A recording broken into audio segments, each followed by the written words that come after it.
Hi, everybody. Welcome back to our weekly reading. We are still going strong with The Black Woman, an anthology by Tony Cade. Again, I want to remind everybody that this book was published since 1970, and a lot of these things are still relevant today. So I hope you have been following along on the other reads and have been enjoying them. So I've been impacted, and I hope that you have. And again, any comments, questions, or anything like that, please share below, share below, share below. So today we are going to read from the Family Notebook. This one's written by Carole Brown. So without further ado, we're going to get right to it. This one is not too long. It's about 2 or 3 pages. So here we go. From the Family Notebook by Carole Brown.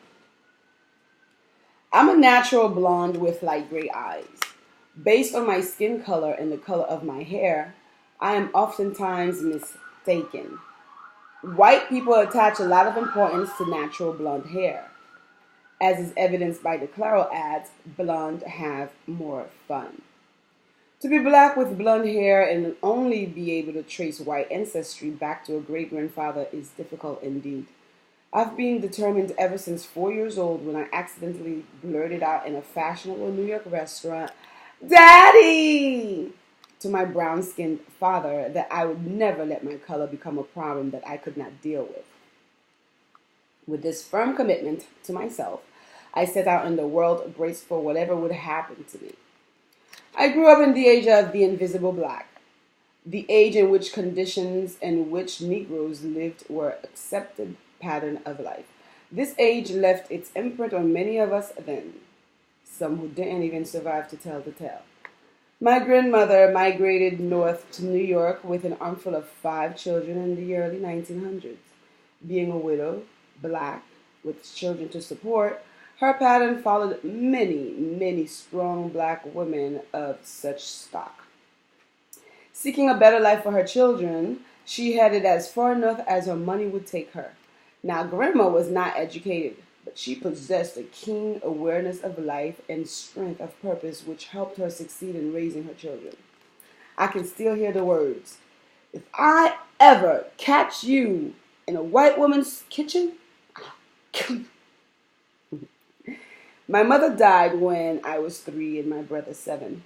My father, a young widower at the time, felt it was better if Grandma raised us. The trip to Birmingham was to forget the tragedy. There was something else for me to never forget. The one-room log cabin that was called a school, and the fights from school to home with the little white children. There were fights home from school with the children who thought that because of my color, I thought I was better than they. Little did they know how I suffered inside as I defended myself and beat them up. There was a time in Sunday school when a little girl called me a white bitch. I turned around and called her a black bitch. I was the one whom the Sunday school teacher punished by making me stand in the corner. For in those days, to call a Negro black was something that just wasn't done. I attended what is termed today by many sociologists and poverty warriors a culturally deprived school. The schools in which children pent up in a crowded home sought refuge each day, but were only to be greeted by hostile, apathetic teachers. Teachers who, because of their attitudes, became the victims of these children's misdirected hostilities, which had been ignored for so long. Junior high school was a new experience for me. It was here that I met an individual who was to have a profound impression on my life. Miss Anita Frazier was a most remarkable woman. Her majestic mahogany-hued face with its high cheekbones was framed in an afro hairdo. This was 1954, and Miss Frazier was not only black and beautiful, but brave. For this was a time when black women had not discovered their natural beauty and sought to emulate their white counterparts. Miss Frazier was the essence of black womanhood. I only hope that her students of today can derive and absorb from her brilliance a message that which was almost but not totally comprehended by the class of 1954. Miss Frazier had the same attitude that I had. I know she must have heard the sneakers from the class when she walked in. The girls especially would whisper, "Doesn't she have enough money to get her hair pressed?" Negroes at that time were impressed with the Lena Horne type of beauty, the chiseled features, the good hair, and every model was hailed as another Lena Horne. Miss Fraser was herself, and I was myself. And through her, I was able to mold myself into my own individuality. In the eighth grade, I competed in and successfully won the high-wide quiz for Negro History Week. One of the questions was, who was James Weldon Johnson? Even the judges debated my answer when I said that he wrote the Negro National Anthem. They did not know that we had one. Upon graduation from high school, I was counseled into a job at an insurance company. I lasted 4 months there. Thanks to the typing I learned in junior high school, I was armed with a marketable skill. I set out for California in 1960 after working as a clerical and then a secretary. My job at a major TV station in New York sent me to shorthand school. I was in 1961 the only black in a 12-story building in Los Angeles, California, which employed approximately 500 persons.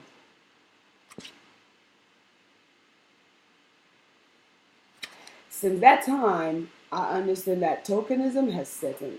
My school has continued at night. My major is sociology. Many of my contemporaries sought careers as models. This appealed to them because not only was it glamorous, but education had not been stressed in school. So rather than work unskilled as a waitress or in another service-type occupation, modeling was the way out for the black girl. Dorothy Dandridge was at her prime at the time. Every black girl aspired to emulate her, identify with her. Miss Dandridge was the first black woman who had come on the screen since Lena Horne, who had already held her position for at least 3 decades. It never ceases to amaze me that I am mistaken by my own. White people, I can forgive their ignorance, but blacks, I cannot. There is a special way of walking, language, culture of black people that erases skin color, but I have been mistaken by my own on more than one occasion. Probably the most ridiculous one was the time Malcolm X mistook me. I chuckled to myself. In 1963, I returned to New York to visit with my family. The visit lasted 6 months as I got involved with working for the poverty program in Harlem. New York blacks were at the time getting militant. The nouveau noir had emerged, replacing the negative, complacent Negro who never really existed. Leaders were popping up all over the place. Pickets all over Harlem. The shakeup of the black bourgeoisie, the invisible Negro.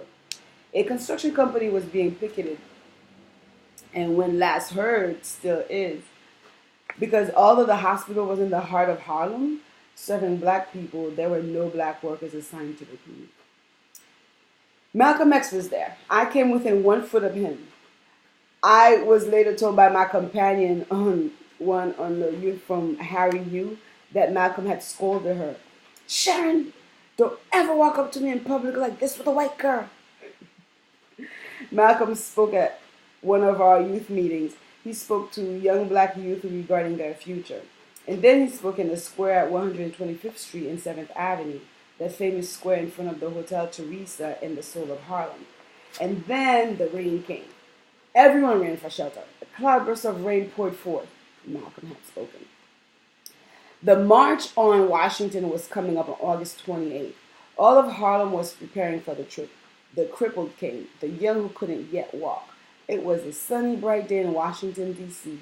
On my side of the Lincoln Memorial, I looked up to see 1,000 faces pour into place. The features were not visible.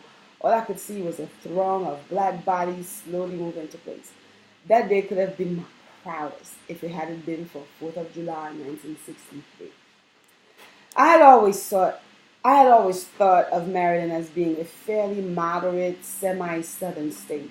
After all, it was just below Pennsylvania and just above Virginia. The Freedom Ride to Baltimore, Maryland on July 4th, 1963 was co-sponsored by SNCC and CORE.